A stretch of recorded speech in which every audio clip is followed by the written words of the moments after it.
Hello viewers, তোমরা সবাই কেমন আছো? আশা করছি তোমরা সবাই অনেক ভালো আছো। আজকে আমি তোমাদেরকে ষষ্ঠ শ্রেণী গণিত প্রবাহ এই বইটির 146 নম্বর পৃষ্ঠার 1, 2 এবং 3 নম্বর দাগ পর্যন্ত অঙ্কগুলো সুন্দর করে বুঝিয়ে সমাধান করে দেখাবো। তোমরা ভিডিওটা প্রথম থেকে শেষ পর্যন্ত মন দিয়ে দেখতে থাকো, ঠিক আছে? এর আগের যতগুলো পৃষ্ঠা আছে আমি কিন্তু সবগুলো সুন্দর করে বুঝিয়ে দিয়েছি, প্রত্যেকটা অঙ্ক ভালো করে পড়িয়ে সমাধান করে দিয়েছি। যে সমস্ত ভাই বোনেরা এখনও দেখোনি তারা অবশ্যই কিন্তু আজকে ভিডিওর ডেসক্রিপশন বক্সে দেওয়া লিঙ্কে ক্লিক করে ভিডিওগুলো দেখে নেবে, ঠিক আছে? ভিডিও শুরু করার আগে তোমাদের কাছে একটা ছোট্ট অনুরোধ করবো, যে সমস্ত ভাই বোনরা এখন আমাদের এই চ্যানেলটাকে সাবস্ক্রাইব করোনি তারা প্লিজ একটু চ্যানেলটাকে আমাদের সাবস্ক্রাইব করে দেবে। আর যারা আগে থেকে করে রেখে দিয়েছি তাদেরকে আমি অসংখ্য ধন্যবাদ জানাচ্ছি। এখানে কোষে দেখি 13 কি বলেছে, 15 নম্বরে একটি শ্রেণী পরীক্ষার 20 জন ছাত্রের পাওয়া নম্বর নিচে লিখলাম, সেই তথ্যগুলি ট্যালিমার্ক দিয়ে সাজিয়ে লিখে এবং পরিসংখ্যা বিভাজন তালিকা তৈরি করি। তাহলে আমরা ট্যালিমার্ক এবং পরিসংখ্যা বিভাজন তালিকা কিন্তু আগের পৃষ্ঠাতে ভালো করে কিন্তু পড়েছি। যারা এই আগের 1-2 ভিডিও দেখোনি কিন্তু দেখে নেবে, ঠিক আছে? সেগুলো দেখলে কিন্তু তোমাদের এই অঙ্কগুলো কিন্তু প্রত্যেকটা ইজিভাবে করতে পারবে, কিন্তু করার সুবিধা হবে, ঠিক আছে? কি বলছে তাহলে এটা আমরা প্রথমে কি করব, যে এটাকে আমরা প্রথমে যে ট্যালি মার্ক মানে প্রথমে ছক করব, ছক করে আমাদের করতে হবে। তাহলে আমি কেমন করে করছি তোমরা কিন্তু এটা অঙ্কগুলো কিন্তু না দেখলে বুঝতে পারবে। দেখো 1 নম্বর থেকে প্রথমে আমি দেখো 3টে ছক করব, এই একটা ছক, এই একটা ছক। এখানে লিখে দেবো যে প্রাপ্ত নাম্বার, তাহলে প্রাপ্ত নাম্বার লিখলাম। তারপর দিকে লিখবো ট্যালি মার্ক, টজপলাকার লসি ট্যালি ময়াকার কয় ট্যালি মার্ক। আরেকটা হবে পরিসংখ্যা বিভাজন, পরিসংখ্যা বিভাজন। তাহলে আমাদেরকে দেখতে হবে যে প্রথমে সবথেকে এখানে যে সমস্ত সংখ্যা দেওয়া আছে সবথেকে কম সংখ্যা কে দেওয়া আছে, দেখো 1। তাহলে 1 আছে কবার, 1 কটা রয়েছে, 1 একটাই রয়েছে। দেখো তাহলে 1 আমি ট্যালি মার্কের জায়গায় 1 লিখলাম এবং পরিসংখ্যা বিভাজন জায়গায়ও 1 লিখলাম। তারপর দেখো 2 কটা রয়েছে, 2 দেখবে এই একটা রয়েছে, একটা দুটো রয়েছে। তাহলে প্রাপ্ত নাম্বারের জায়গায় 2 লিখলাম, ট্যালি মার্কের জায়গায় দুটো, ট্যালি মার্কের জায়গায় এমনি আমাদের আকার টানতে হয়, ঠিক আছে? তাহলে 2টো আকার টানলাম আর পরিসংখ্যা বিভাজন জায়গায় আমি 2 লিখলাম। এরকম করে কিন্তু আমাদেরকে প্রত্যেকটা লিখতে হবে, ঠিক আছে?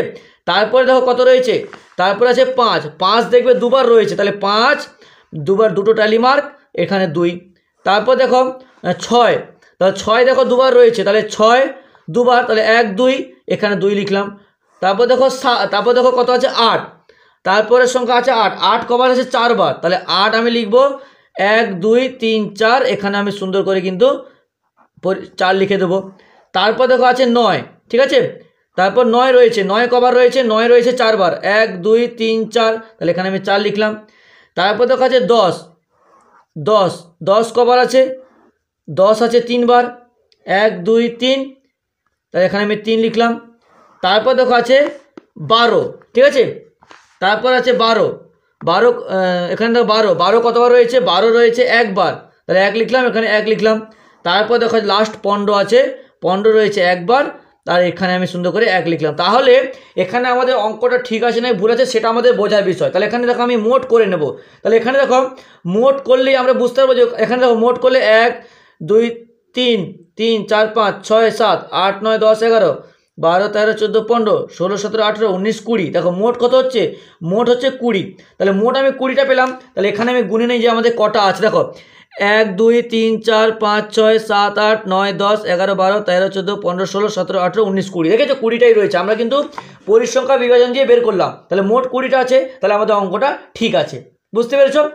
নেক্সট দেখো 2 নম্বর থেকে অঙ্ক, সেম টু সেম অঙ্ক বলছে, জাহানারা স্কুলে এই মাসে 22 দিন ক্লাস হয়েছে, অর্থাৎ পঠন পাঠন হয়েছে।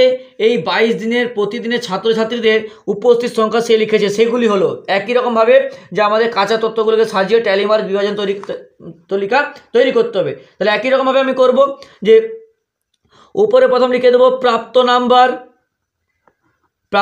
লিখলাম, ঠিক আছে? তারপরে আমি এখানে দেখো একই রকম আগের মতোই অঙ্ক, হ্যাঁ? তারপরে প্রাপ্ত নাম্বার এখানে লিখবো ট্যালি মার্ক, আর এদিকে লিখবো পরিসংখ্যা বিভাজন তালিকা। তাহলে একই রকমভাবে 13, প্রথমে দেখো সর্বনিম্ন কত সংখ্যা রয়েছে 13 রয়েছে 1 বার, তাহলে আমি লিখলাম 13 আছে 1 বার, 1 লিখলাম। তারপরে দেখো আমি কত লিখবো 21 আছে 1 বার, তাহলে 1 লিখলাম। তারপর দেখো কত রয়েছে, তারপর রয়েছে 25, তাহলে 22 রয়েছে 1 বার, আমি 1 লিখলাম। ট্যালি মার্কের জায়গায় 1 লিখলাম, এখানে 1 লিখলাম। তারপর দেখো 25, তাহলে 25 দেখবে 3টা রয়েছে, তাহলে 1 2 3, আমি এখানে 3 লিখলাম। তোমরা কিন্তু গুনে করবে, ঠিক আছে? তারপর দেখো 26 দেখবে দুবার আছে, তাহলে 1 2, এখানে 2 বসালাম। তারপর দেখো আছে 27 27, এখানে 1 লিখলাম, পরিসংখ্যান ট্যালি মার্ক যেভাবে করে ট্যালি মার্ক যেটা লিখি এখানে কিন্তু 1 লিখলাম। তারপর দেখো আছে 28, 28 আছে 3 বার, 1 2 3, এখানে 3 লিখলাম। তারপরে রয়েছে দেখো 29, 29 রয়েছে 3টে, 1 2 3, এখানে আমি 3 বসালাম। তারপরে দেখো আছে 30, তাহলে 30 কবার রয়েছে 4 বার, 1 2 3 4, এখানে আমি 4 বসিয়ে দিলাম। তারপর দেখো 31 রয়েছে একটা, তাহলে 1 লিখলাম, এখানে 1 লিখলাম। তারপর দেখো 32, 32 আছে একটা, তাহলে 1 লিখলাম, এখানে 1 লিখলাম। লাস্ট আছে 34, 34 রয়েছে একটা, আমি কিন্তু 1 লিখে দিলাম। তাহলে আমি টোটালটাকে গুনে নেব, গুনলে কত হয় দেখছি সেইটার সঙ্গে আমি সেখানে গুনে নেব, তাহলে কিন্তু মোট বেরিয়ে যাবে। তাহলে এখানে মোট আমি লিখবো 1 2 3 4 5 6 7 8 9 10 11 12 13 14 15 16 17 18 19 20 21 22, তাহলে মোট কটা আমি মোট পেলাম 22। তাহলে আমি এখানে দেখে নিই 22টা ঘর আছে নাকি, 22টা সংখ্যা আছে নাকি। 1 2 3 4 5 6 7 8 9 10 11 12 13 14 15 16 17 18 19 20 21 22, দেখেছো 22টাই রয়েছে। 22টা না থাকলে ভাবে কোথাও না কোথাও তোমার কিন্তু একটা মিস্টেক হয়েছে। নেক্সট দেখো 3 নম্বর অঙ্ক কি বলেছে। 3 নম্বর অঙ্কটা একটু আলাদা। কি বলেছে, আমাদের 20 জন বন্ধুর মধ্যে কে কি ফল খেতে ভালোবাসে লিখিও তথ্যগুলি থেকে স্তম্ভচিত্র, এখানে আমাদেরকে স্তম্ভচিত্রকে অঙ্কন করতে বলেছে। তাহলে 3 নম্বর অঙ্কটা আমি কেমন করব, প্রথমে আমি একদিকে প্রথমে কী করবো যে এরম করে একটা আমি কিন্তু একটা সুন্দর করে এরম করব, ঠিক আছে, করে এখানে উপরে নিচে সংখ্যা করে লিখবো। এখানে আমি ধরো লিখলাম 0, এখানে সর্বোচ্চ কত আছে দেখবো 5 আছে, তাহলে আমি 1 করে ধরলেই হবে। তাহলে 1 2 3 4 5, ঠিক আছে। তাহলে এই দিকে আমি সংখ্যা কী লিখবো, এইদিকে কী লিখবো, এইদিকে লিখবো বন্ধু সংখ্যা। আমি তাহলে এদিকে লিখে দিই, এদিকে হচ্ছে তো আমি লিখে দিচ্ছি বন্ধু সংখ্যা, এগুলো কিন্তু উল্লেখ করতে হয়, ঠিক আছে। আর এদিকে আমি লিখবো ফল, তাহলে এদিকে আমি ফল। তাহলে আমি কি লিখবো, আপেল। আপেল কতজন, 4 জন বন্ধু, তাহলে এখানে আপেল প্রথমে লিখে দিলাম আপেল। দেখো কেমন করে অঙ্ক করে করছি, দেখো আপেল লিখলাম, তার 4 জন, তাহলে এই যে 4 ঘরে গিয়ে এই যে করলাম। এটা স্কেল দিয়ে করতে হয়, আমি হাতে এমনি করে দেখাচ্ছি, ঠিক আছে। এটা তো তোমরা কিন্তু অবশ্যই স্কেল দিয়ে করবে।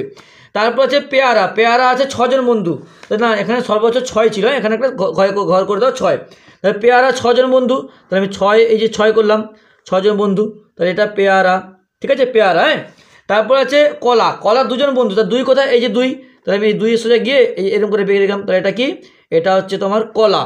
তারপর আছে দেখো শশা 3 আঙুর 5, তাহলে শশা 3, 3 এর সোজা এই যে আমি 3 এরকম করলাম। তোমরা কিন্তু এটা স্কেল দিয়ে বসালে তাহলে সোজা কিন্তু ইজিভাবে করতে পারবে। এটা হবে শশা, আর লাস্ট ছিল আঙুর, আঙুর কত ছিল, আঙুর হচ্ছে তোমার 5 জন বন্ধু, তাহলে আঙুর হবে তোমার এই যে 5 জন বন্ধুর মধ্যে, দেখো এটা হবে আঙুর।